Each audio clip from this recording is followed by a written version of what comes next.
Combat sports fans, welcome to another great edition of Strong Style. I'm your host, Jeremy the Impact York from Impact Media. We've got a loaded show, MMA and pro wrestling all over the place this week. Make sure you tune into our other shows as well. Just dropped episode 2 of season 2 of the Backstage Jabronis, myself and Daniel Snyder talking all things WWE. Board Tech coming sometime later this weekend, just sometime this week. We're going to talk NHL playoffs and more there. We've got some guests coming on soon to the other shows. I am in talks with some of them now as we record this show. Just a bunch of fun stuff coming up. Also,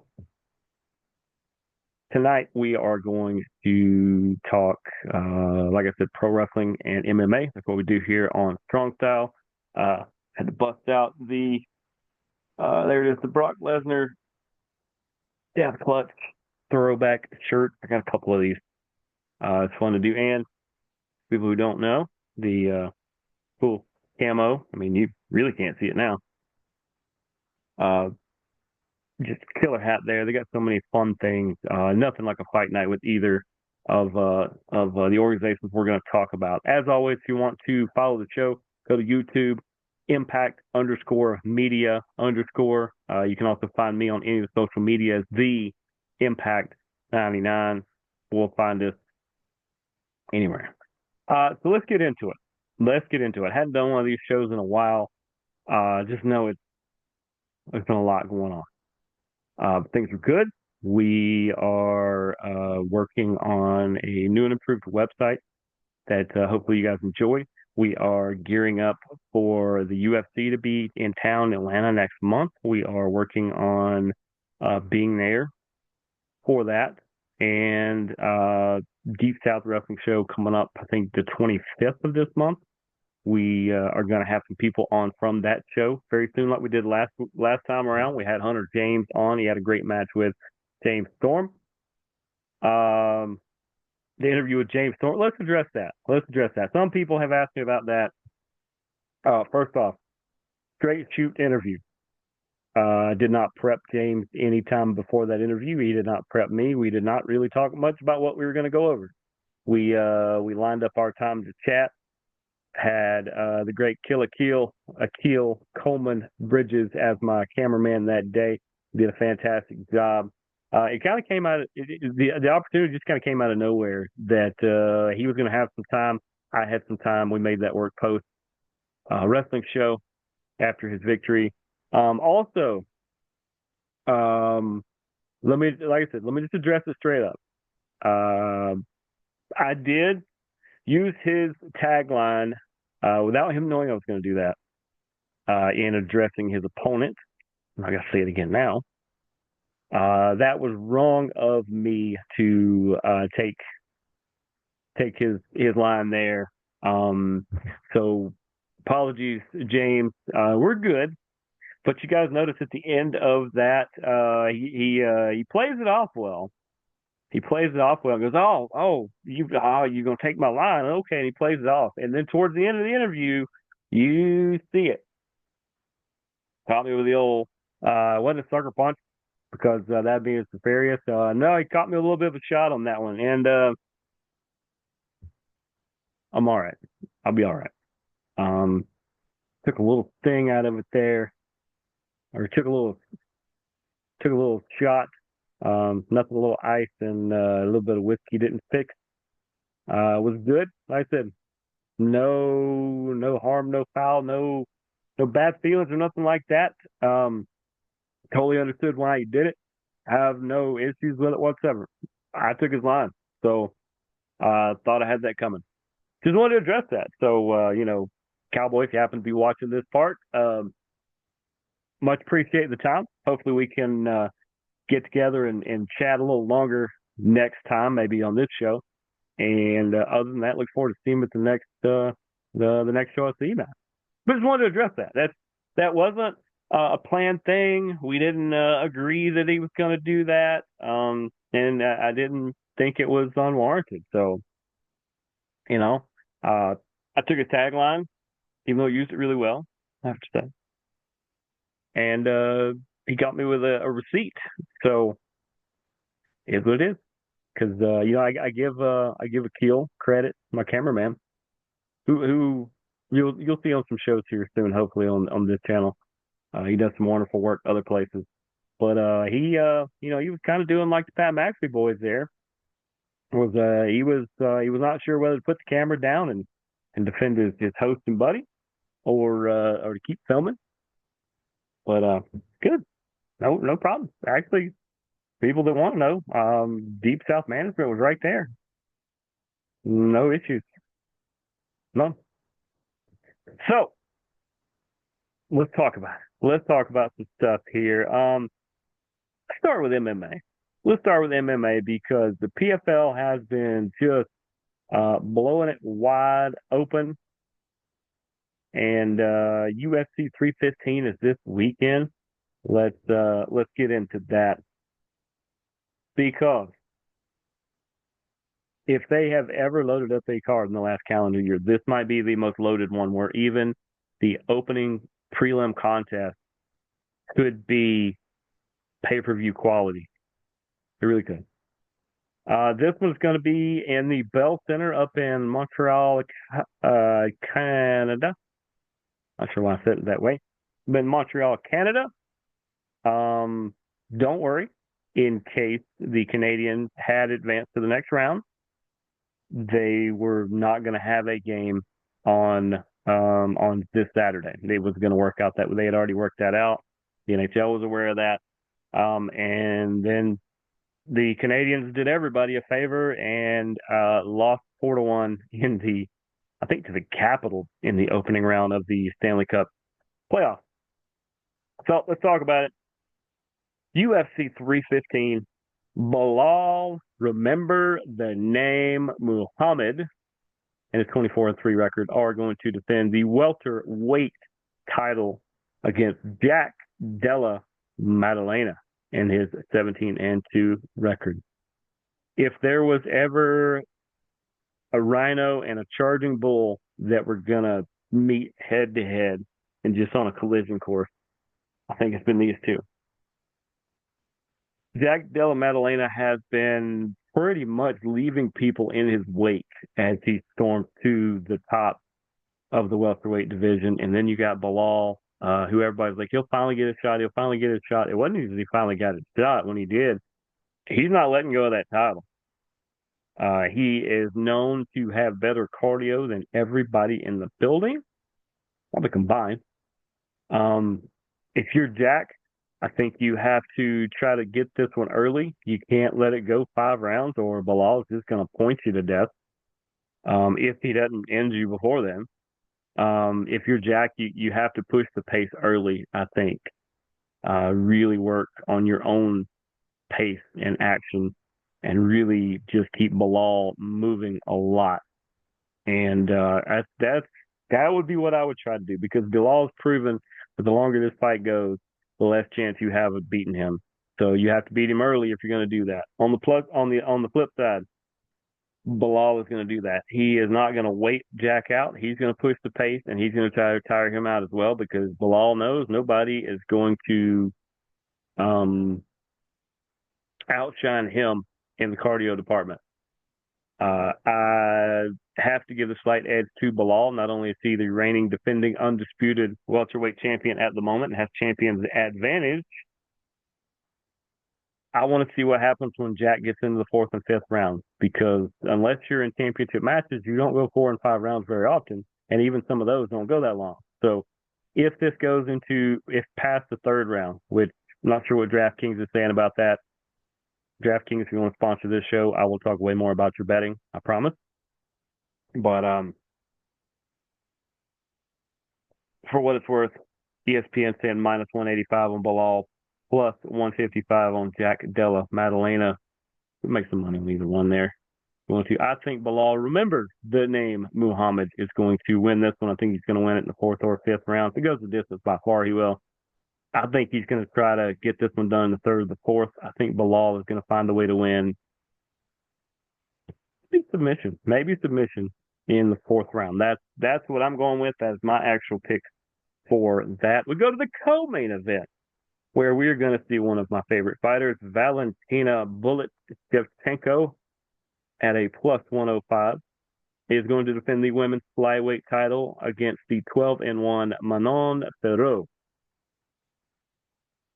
This is another one. This is a collision course. Manon has been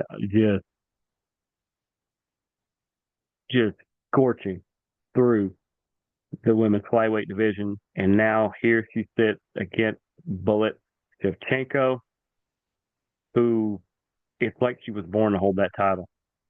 There's only been a few times that she hasn't held that title while she has been in the UFC. You've got to put her up there with one of the best champions of all time. Where on that list is up to you. I'm just saying that you at least have to think of her when you talk about some of the bigger, better champions in UFC history. I would love to see Manon come up and have a fantastic fight. She is actually the favorite, by the way, at minus 125, plus 105, almost a pick 'em for Valentina. Give me champion's advantage again. Valentina finding a way to get this one done. I think this one ends early too. I don't think your main event nor your co-main event are going to go the distance. I just don't. I think these fighters are going to try to get their opponents out of there, and that's either going to leave them susceptible to being finished, or they're going to find a way to get the finish. And I think Valentina is going to do that. I'm going to say TKO because of punches. I don't think Manon is going to give up on her own. I think she's not going to be able to stop the barrage of punches towards the end. I think the referee's going to step in. That's what I'm going with for that one. We go to matchup number 3 on pay-per-view. There are 5 on pay-per-view. The rest of them are ESPN, ESPN Plus, Disney Plus, or ESPN Plus, Disney Plus. How crazy is it? You can tune in on your Disney Plus and watch UFC. That is basically, I put that on the same level as tuning into Netflix to watch Monday Night Raw. That's fantastic. So many more eyeballs are going to be able to see those because of that. That's a fantastic, fantastic deal between those two. However, we're going to get Jose Aldo at a minus 190 against Ayman Zahabi at a plus 160. Jose Aldo, man, Jose Aldo has been doing this for a long time. 41 total professional fights. I think all but a handful of them have been in the UFC. Keeps doing it. He's in the featherweight division now, but Ayman Zahabi is going to get this one done. I think he's going to get this one done. I think he's going to finish Jose Aldo. He's going to finish, Jose Aldo. And I don't know how he's going to finish him. Maybe punch or something like that. But I just feel like the young grasshopper is going to find a way against Aldo. It's the two.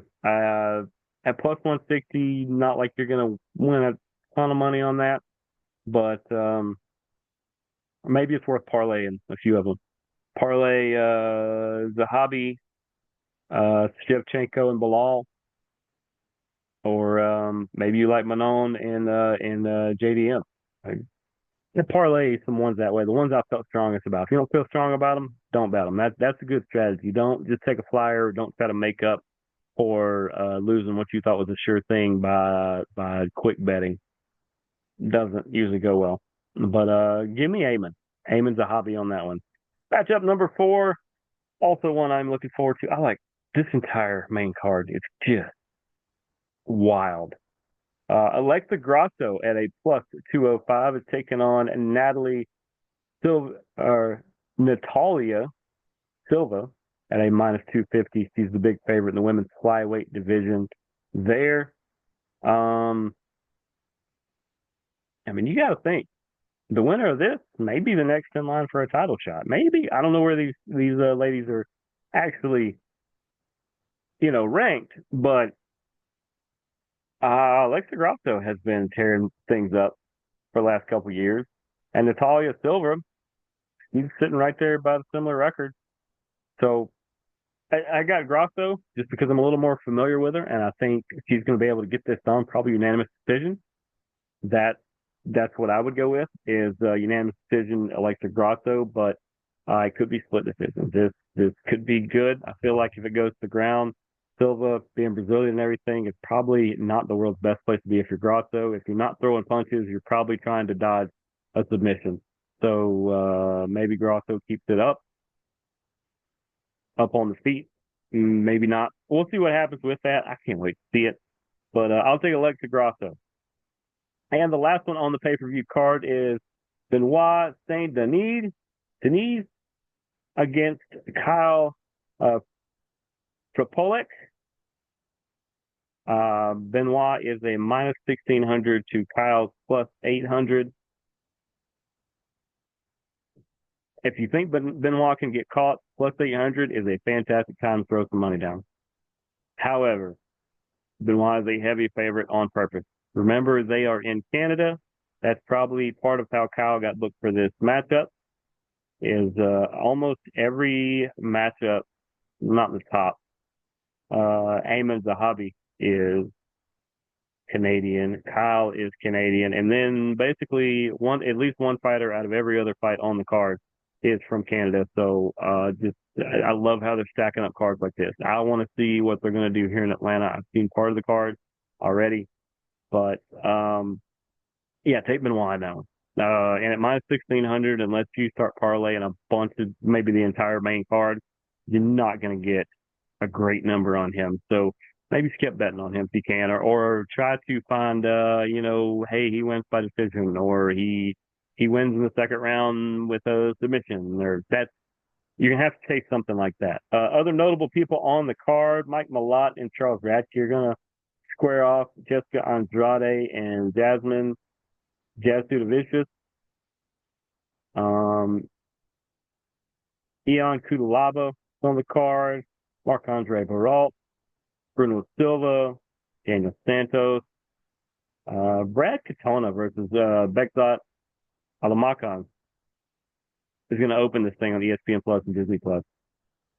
I hope you guys are ready. I think that's going to be a banger right out of the gate.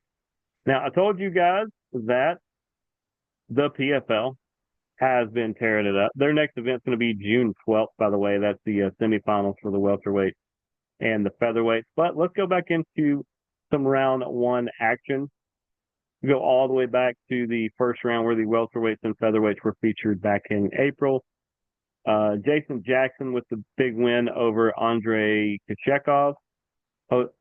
Jesus Pinedo over Adam Boric with the great TKO there. Logan Storley gets a big win. Mavlid Kabulev gets the split decision. Bad Gene over Muhammad Burkamov. Gabriel Braga. That dude's cool. He looks like a trained assassin. He might be a trained assassin, but he is cool to talk to. He gets a submission win there. Masayuki Kikuri gets the TKO. And I think Jonas Bakar was started to retire after that particular thing, but also Nathan Kelly lost to Tai Kyun Kim. Their brackets are fun. I'll pull up their brackets here in a minute. But we go to the next matchup. They have the bantamweight and the women's flyweight. I'm going to do all the bantamweights first, then I'm going to go back and do the women's flyweight, so it's not as confusing. Let's see, winners from the bantamweight for the guys. Marcelo Alves gets a big win. Mondo Gutierrez, Justin Wetzel, Jake Hadley over Mateus Matos, by the way. That was a good one. And then we go to the women's flyweight where Liz Carmouche beat Ilara Joan. You had the one that got me a little bit. I really thought Juliana Velasquez was going to have a better performance than she did, but she got submitted by Ekterina Shakalova. Great job.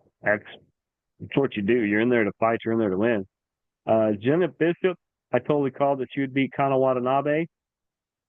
Unanimous decision. That was a little closer than I thought it could be. Not talent wise, I just felt like Jenna had a better matchup, and I think she was able to exploit that best she can. And Alora Dana with the big win over Diana Asvargova or Asvargova. And then well, we got two more in the middleweight division. Fabian Edwards with the big win over Impa Kastagane, who has won the last PFL tournament. Also going to get Dalton Rasta over Sadabu C with a submission. Sadabu is just such a crazy matchup. Dalton got him.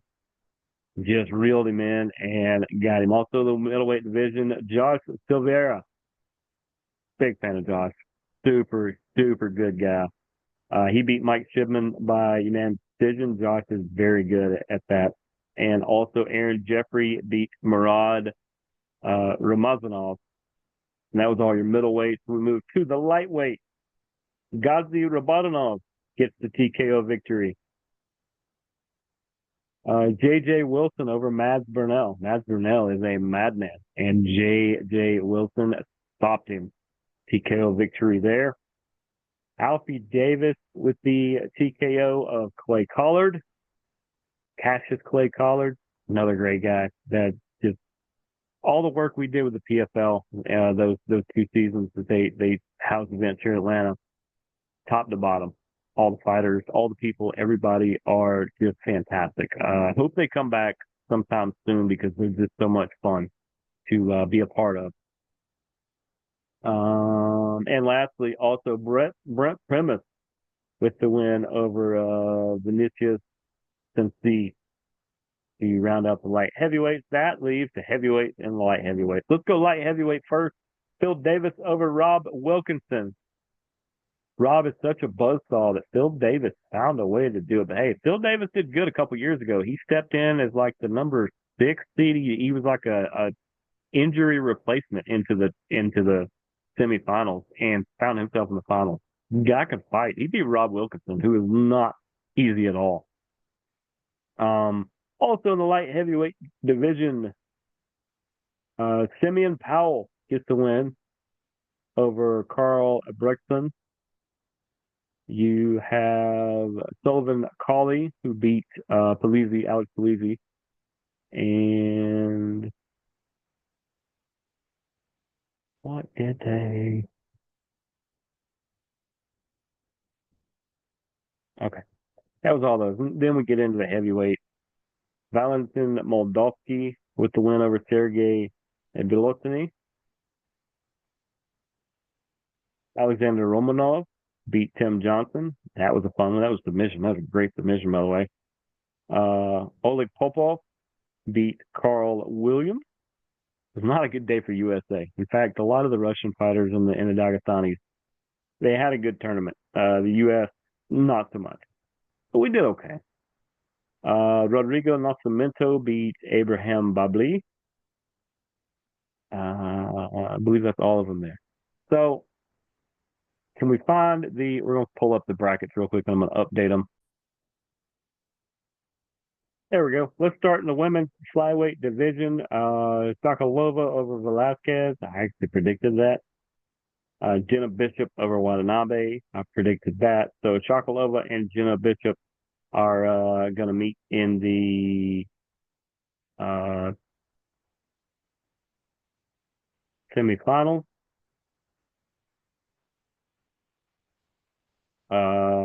On the other side, Alora Dana and Liz Carmouche,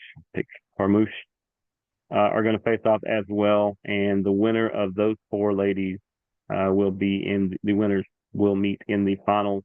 I've got Jenna Bishop and Liz Carmouche. I think that's going to be a fantastic fight if so. But regardless, that's where they are at the moment. They have not picked when they are fighting next. We go to the bantamweight division. Alves and Hadley, with their wins, are going to face off on one side of the bracket. And on the other side, Kasumov and Newsy are going to face as well. Did not predict them at all. They have also not announced when that round is going to face off. We go to the featherweight division. Jesus Pinedo and Gabriel Braga. Ooh, what a fight that's going to be. They are one side of the bracket, and Movlid Kabilaev and Nathan Kelly are going to face off on the other side of the bracket in the featherweight. Go to the lightweight. Brett Premise and Alfie Davis are going to face off on one side, and Ghazi Robodanov and JJ Wilson will face off on the other side. In the welterweight division, you're going to get Jason Jackson versus Thad Gene. Fun matchup there. I don't think they've ever faced. And you are going to get Logan Storley versus Matsuki Kukuri. In the middleweight division, Fabian Edwards, which is win off Impa Kastagane, is going to take on Josh Silvera. Going to be a great one. You are going to get Dalton Rasta versus Aaron Jeffrey. That's going to be great. That's going to be great. We go to the light heavyweight. Going to get Phil Davis against Sullivan Cauley.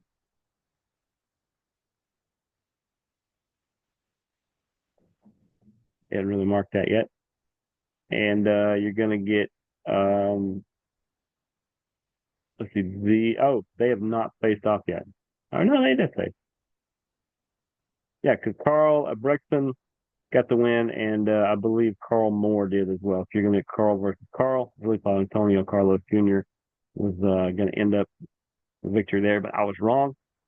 And then lastly, we get to the heavyweight where Valentin Moldavsky and Alexander Romanov are going to face on one side of the bracket, along with Rodrigo Nascimento and Oleg Popov. Completely nailed the heavyweights, by the way.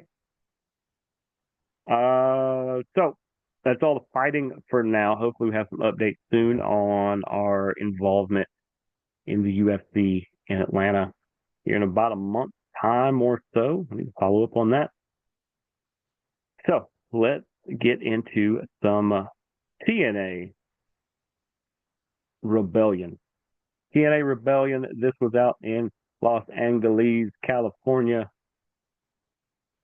It did feature some of the NXT people as well, although oddly enough, I would say 2/3 of the NXT people involved, or at least half, were let go the following day. And I don't think it had anything to do with the show. It's just interesting that they were using talent that they knew they were probably going to let go. Is what it is there. We'll go into the results.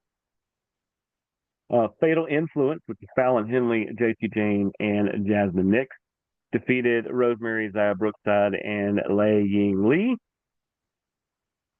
Fatal Influence, their established team. Rosemary Zaya Brookside and Lei Ying Lee are three random people. It's kind of weird that NXT was given a victory on a non-NXT WWE show. Hey, fun match. It was part of the pre-show. Elijah took on Shane Hayes from TMDK out in New Japan Pro Wrestling. He had an open challenge, Elijah did. The Walk with Elijah open challenge. And it was a good match. It was short, but it was a good match. Shane Hayes is really good. And we've seen him on American television already. So it just made sense. Apparently,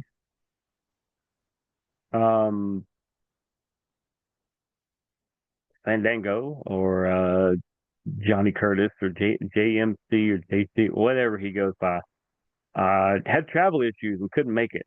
So Moose ends up pulling double duty. Tells you how good Moose is, one, because he was in the Ultimate X match for the X Division Championship. He defended his belt against the likes of KC Navarro, Leon Slater, Matt Cardona, always a wild card, El Hijo del Vikingo, which is kind of interesting because he has now been signed as part of the AAA buyout by WWE. El Hijo del Vikingo, I believe, is one of the people they have offered full contract to. And Sydney Akeem was also in this match. Do I know Sydney Akeem?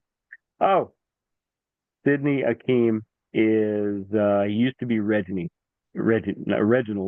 used to be Reggie or Reginald in NXT. Okay, no, he is now. All right. Of course, there's outside of Cardona, there was nobody there that was going to take an X Division off of Moose.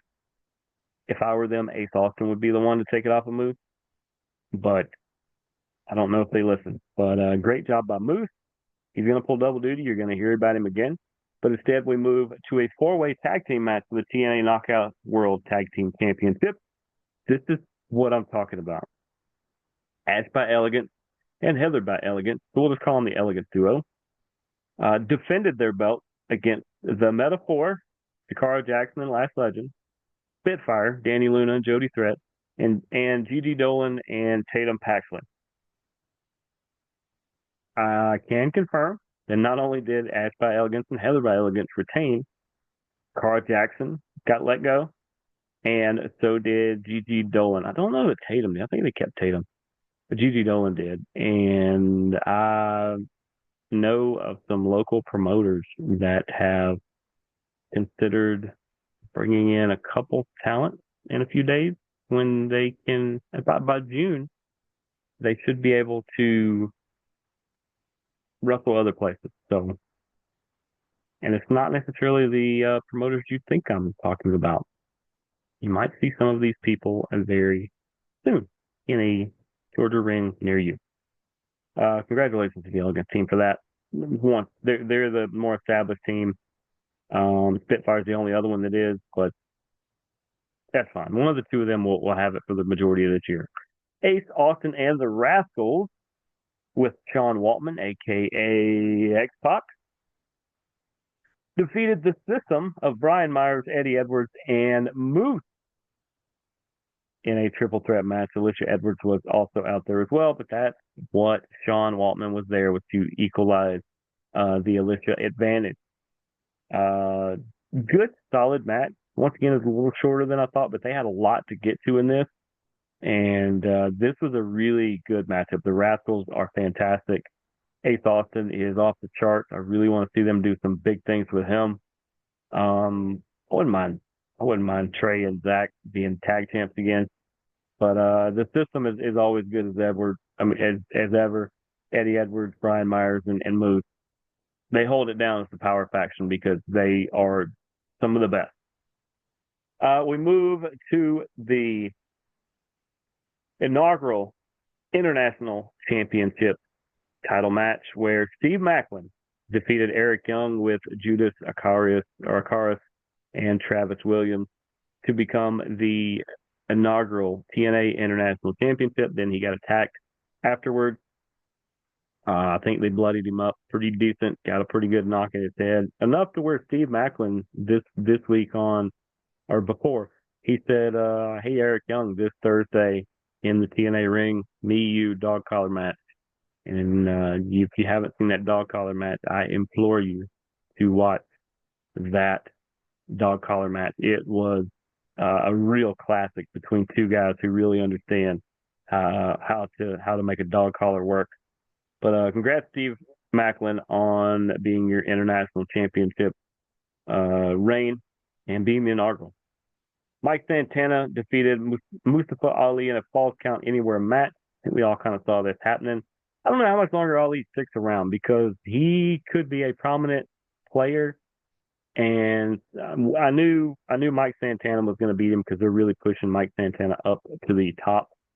I could see him having a run on top at some point because there is a not so wild rumor that Joe Hendry is going to sign with WWE when his contract runs out with TNA, which we need to keep an eye on that because right towards the end of it, it's probably when he's going to drop the belt. Maybe it's to Mike Santana, maybe it's to Moose, maybe it's to Nemeth, Steve Macklin. That would be a good one.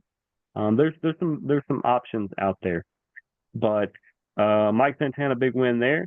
Martha Slamovich defeated Tessa Blanchard to keep the Knockout World Championship. I'm confused. Why'd you bring Tessa in if she's not gonna win the title, take over the locker room? But what do I know? I really like Masha. Masha's fantastic, and she's doing really good, and I understand her run. But what do you with Tessa now? Tessa get another match? But I just you've kind of put her out in no woman's land. Good match. So another good match. The Nemeth brothers, Nick and Ryan, defeated the Hardys, Jeff and Matt, by pinfall to officially be the TNA World Tag Team Championship. We didn't have a Hardy compound, whatever that is. They're entertaining. I'll give them that. The Hardy compound things are so random and so crazy. It is like Alice in Wonderland meet Little Shop of Horrors meet um meet the Osbournes or something. It's just crazy, but it works and it's really fun when they do them.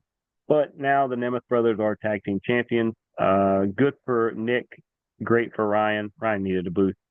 And that left us to the three-way match for the TNA World Championship. This was Kazarian's Collier Scott match. He cast it in for this. I don't know why they did it here. Should have did it on one spot. It would have looked way better. But Joe Hendry defeated Frankie Kazarian and Ethan Page. Also wasted Ethan Page, in my opinion. Just my opinion. But say his name, and he retained Joe Hendry, still your champion. So that leads us to AEW. What we're looking at on time. We're doing fantastic on time for one. All right.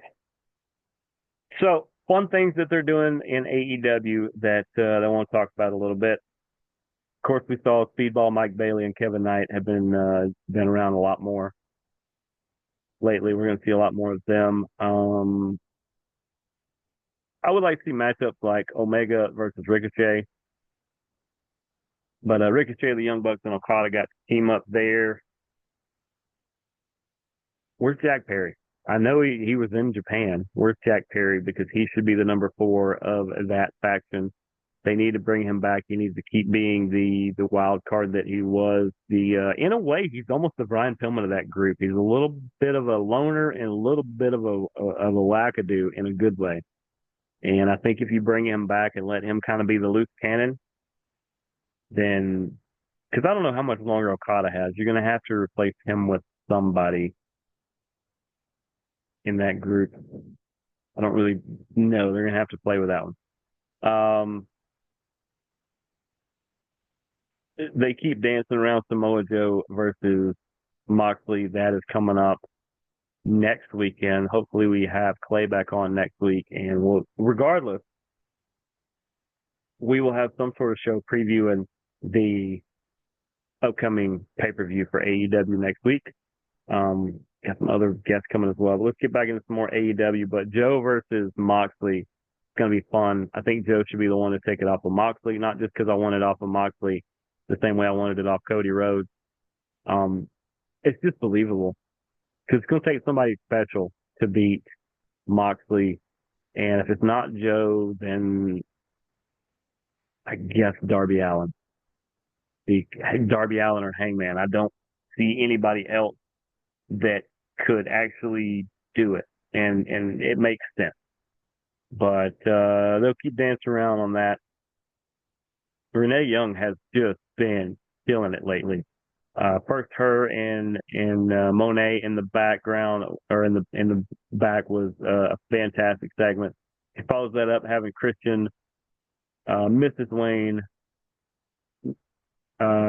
Nick Wayne, and Kip Sabian all there. Lethal comes in and calls out Nick Wayne, to which Christian actually responds and sets up that match. I want to see more out of Christian. He used to be the top heel in not only in AEW, top heel on TV. And when they made him cash in the way he did, it was just dumb. Just dumb. I wish he would win another call your shot type deal and cash in on Moxley maybe at the end of the Samoa Joe match or something like that. Or have Joe win and he cashes in on him. I'd like to see that. I also want to see Swerve win. So we'll just see what Tony Khan comes up to. He clearly does not ask my opinion, as I don't know why he would. If you do, Tony, I'm not far from Jacksonville, and I'm not opposed to having a chat. Let's talk. Let's have my people talk, or your people call my people, right? Also, the Hurt Syndicate and the MJF stuff is good, and it's still getting good. I like that Lashley keeps saying no, and MVP keeps trying to influence him as though MVP is the leader of this group. He's the de facto mouthpiece because Chuck was never really much of a talker. Bobby doesn't talk very much. MVP loves to talk. As somebody who loves to talk, game recognized game. Having MJF in that faction actually makes sense. There's some other people you could put in there that would make a lot more sense, but that this has occupied MJF to where you forget that he's not in the world title picture right now, which means you're doing a good job. Nick Wayne versus Jay Lethal was everything you expected to be. Jay Lethal's still top of his game. Nick Wayne really, really putting some good things together. I think having Christian and Kip around are really helping. Having matches with people like Jay Lethal are going to help as well. Nick Wayne on his way to being a really good talent. Kyle Fletcher versus Hangman Page was a pay-per-view quality match. Hangman got the advantage, but it's because Fletcher could take the loss and it wouldn't matter that much. Hangman needs some sort of momentum.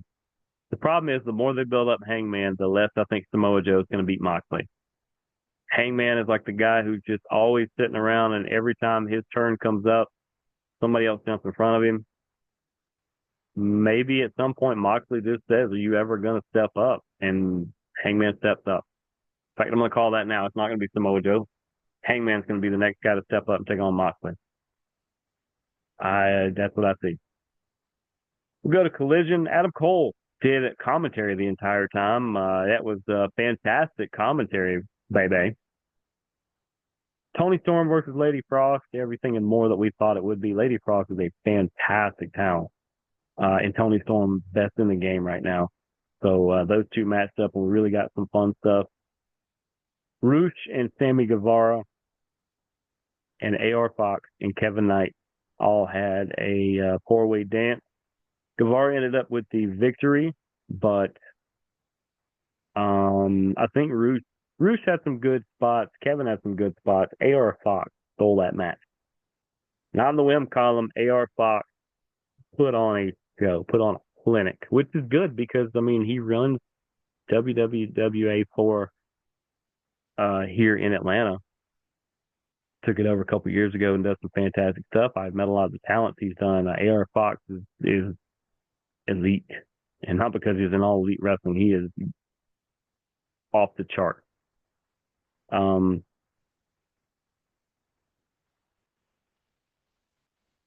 The Megan Bain took on Harley Cameron. We knew Harley wasn't going to win. She did a really good job. Megan can be an interesting matchup for somebody like Harley, who's a wild card and kind of rambunctious, which is good in her case. She's fantastic at it. But Penelope Ford out there as well didn't really help. They attack Harley after it's all over. Megan Bain is a star in the making. Maybe she's the one to dethrone Tony Storm the way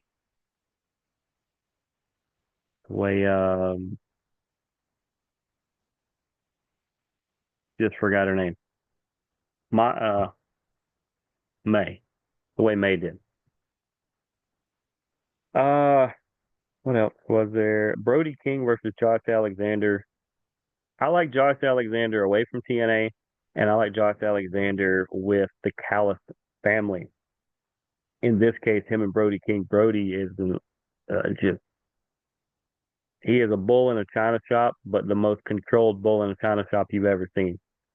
Just amazing the things he does.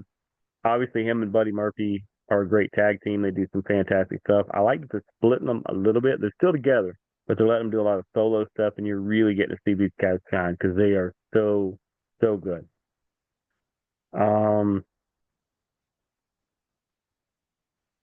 Wasn't a lot else worth really talking about.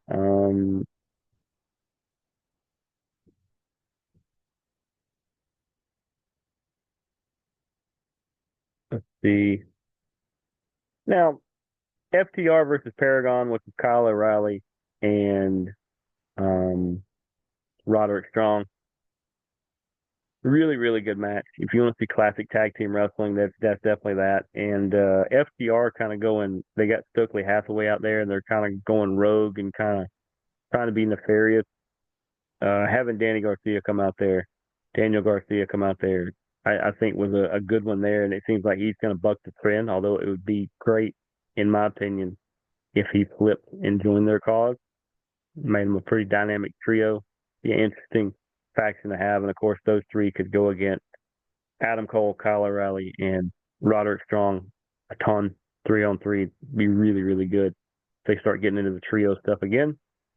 But that was pretty much AEW, and that was pretty much the pro wrestling and MMA from the week. Remember, Backlash Saturday night, UFC also Saturday night. Catch all the Raws, SmackDowns, the Impact, the TNA Impact, the AEW Collision Dynamite. Catch all that throughout the week as you always do. Make sure to catch us on YouTube, Impact_Media_. I am Jeremy, the Impact York. Thanks for tuning in to another great edition of Strong Style. We will see you guys next week. Deuces Gooses. Go watch wrestling. Go watch fighting.